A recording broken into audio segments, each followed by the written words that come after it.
Hey guys, the individual quarterfinals are out, and I thought I'd create a quick video for Masters athletes. Obviously, these aren't our workouts, but we will have our quarterfinals in 2 weeks. In historical years, there has been some crossover between what individuals do and what Masters do. In other years, there's just no crossover. I'm gonna approach this weekend as a mock quarterfinals weekend, giving it about 90%. But I do want to give these movements some practice. I want to give any workouts produced by HQ a shot because there's just something unique about them. There's going to be something surprising about each one of these workouts. And I mean, there's some new movements in these workouts as well that we haven't been tested in a virtual environment and for Masters athletes, even in a live environment.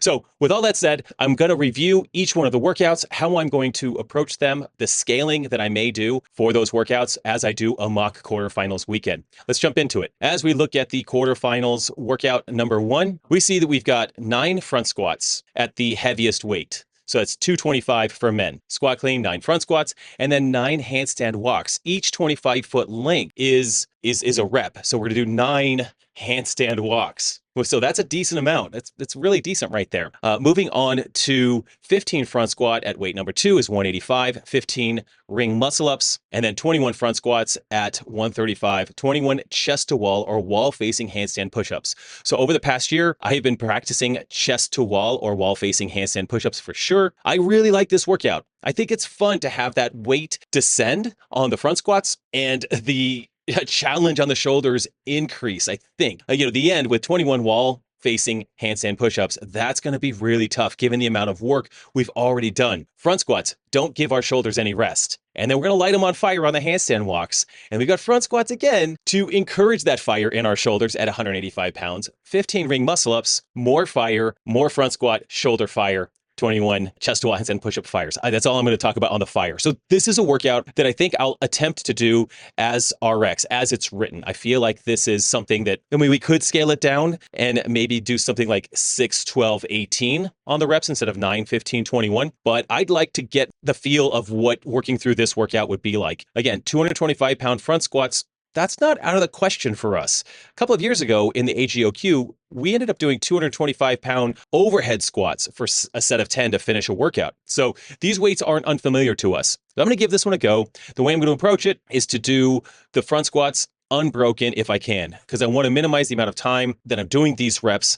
Maybe the 21s I break up into something like 15 and 6. I don't know. I feel like I really want to hold the front squats unbroken. Handstand walks, it's got to be 25 feet unbroken for me. I don't know if that's the standard. Actually, I didn't dig into that specific. I imagine it is, but I'm going to go ahead and go through 9 handstand walks. On the muscle ups, I'm going to break those up. I'll be pretty fatigued at that point. And so likely this could be 5 sets of 3 or maybe 3 sets of 4 and then a set of 3. That could be another way to do it. If I feel like a superstar, I don't mind going 8-7 or 9-6 on this. I just feel like I'm probably going to need to pace this. So I'm going to go in with a plan to pace it, maybe 2 plans. I've got sets of 3 to get through the whole thing. Or if I feel really good, I'll go 4-4-4.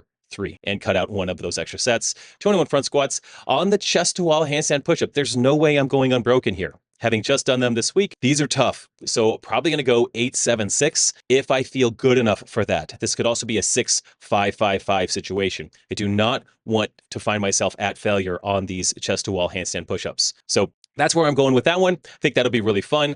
I will get this done under the cap, but it's going to be a bit of a burner. So let's jump on to workout number 2, where we've got crossovers. All right, I did practice these a couple weeks ago. 12-minute AMRAP, 8 dumbbell snatches, 70 pounds for guys, 50 pounds for ladies. And then with that same arm, 8 overhead walking lunges. You get down there, you've got to switch arms for 8 dumbbell snatches and then 8 more walking lunges. Then 40 crossovers. And I was curious as to what they would define a crossover. And it's a single crossover, single crossover, single crossover, single crossover. What I didn't find out, and maybe we should just find out right now, I can't click this in my app here. So I'm just going to leave it at this. What I don't know is if every jump counts as a rep. So you just look it up, grab the score sheet so you know, is every crossover a rep? So that would be a total of 80 reps because it's a crossover, then a regular, then a crossover, then a regular. Is it 80 total jumps or is it 40 total jumps? Easy math, just figure that out. That doesn't change the whole thing. The crossovers are a bit of a challenging movement. I found myself working really hard when I was doing them. And it may be one of those things where I test out different ropes that I have. I have different varieties of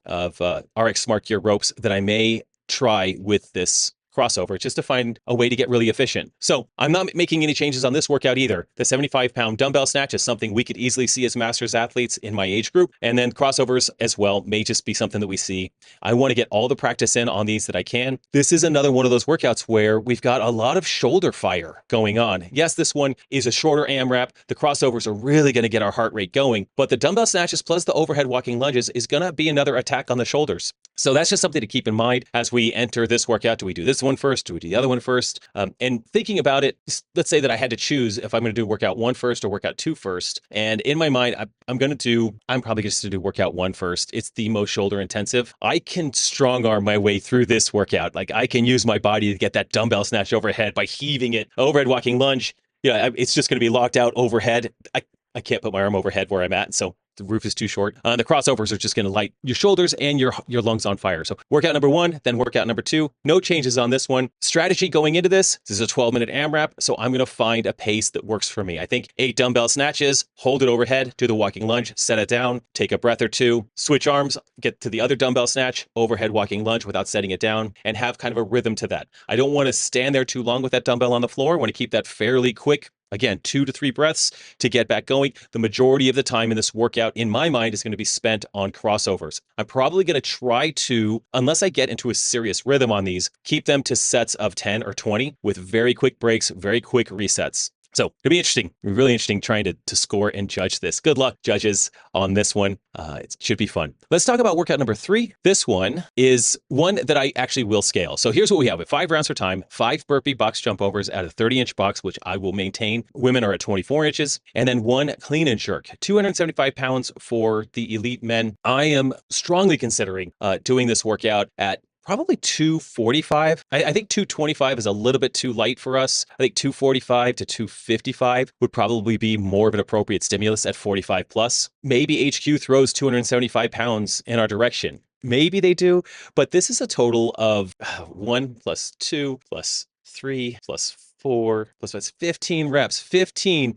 clean and jerks at 275 pounds. I don't know if they throw that at us. So I think in doing this workout and practicing it with a time cap of 10 minutes, I'm going to practice it at 245 so that I can get a really good stimulus, get a feel for what it's like to have that load going overhead, that 1, 2, 3, 4, 5 with burpee box jump overs at a 30-inch box, which is significantly taxing to your overall system. There are 2 different stimulus. The burpee box jump overs really get that heart rate going, and the clean and jerks will continue to elevate that heart rate, but they're using different muscle groups. So I think that what I'll end up doing is trying to find a pace, especially once we get to the round of 3, where it really gets serious, to where I do a clean and jerk, I take a certain amount of breaths and allow myself maybe 4 breaths to do another clean and jerk and then another clean and jerk. It's in workouts like that where I really like to try to find something to count on in my mind to keep me from standing there too long. Oftentimes when we have a heavy weight in workouts like this, we tend to stand there longer than we need to. When it comes to this at a 5, maybe I'm taking 5 breaths between each rep. Again, just to make sure that I can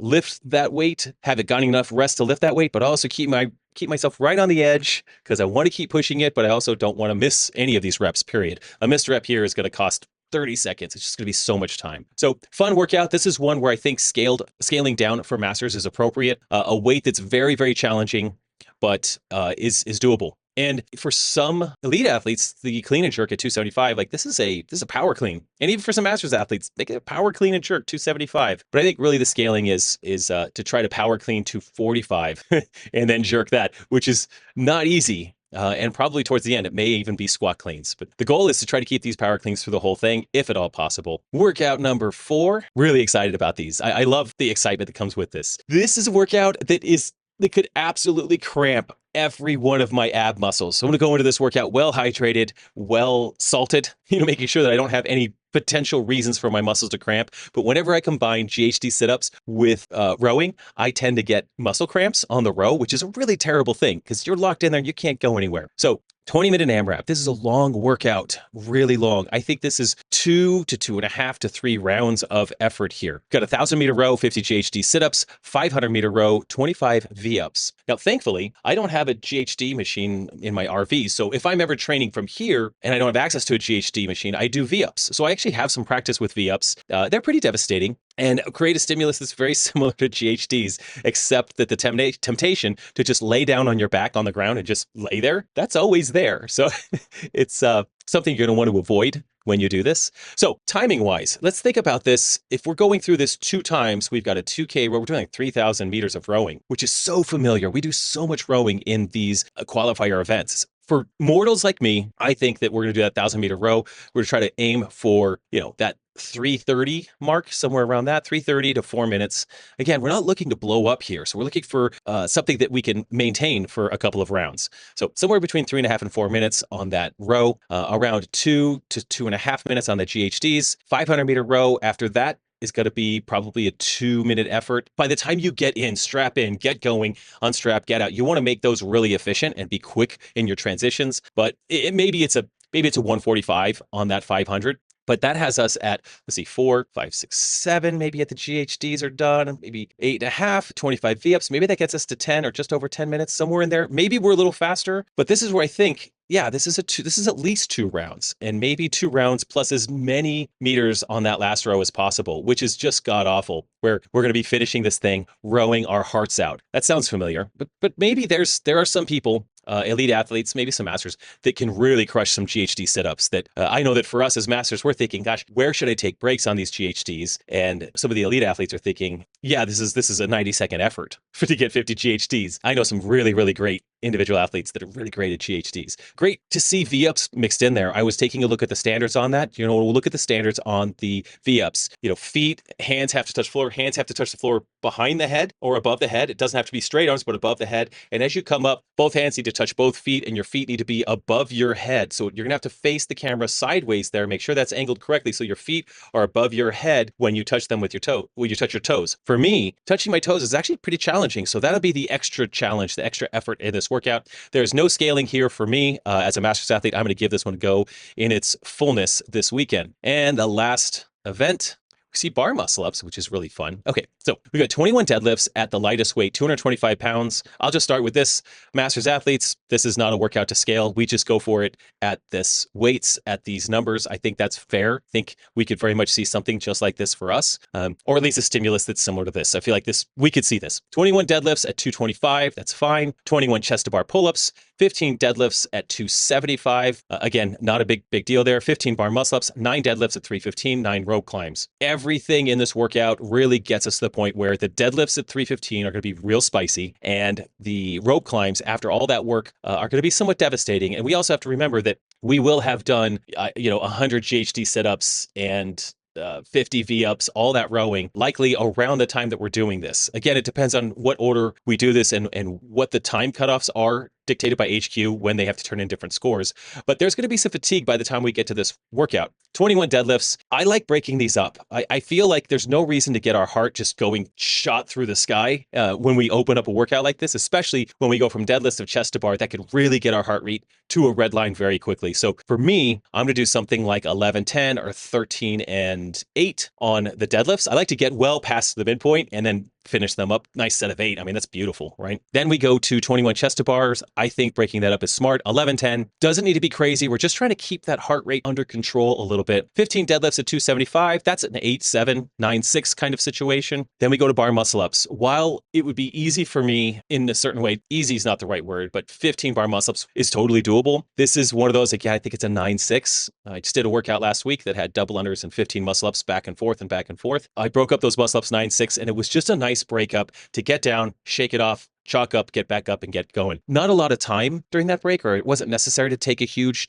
amount of time during that break, just enough to release the tension, get back up and do it. Then we're on 9 deadlifts. Okay, so at 315, this could be 6.5, it could be 4.32, whatever keeps you moving on this is what we're going after. We just don't want to find ourselves, dying on this, because we've got to do 9 rope climbs after that. 9 rope climbs.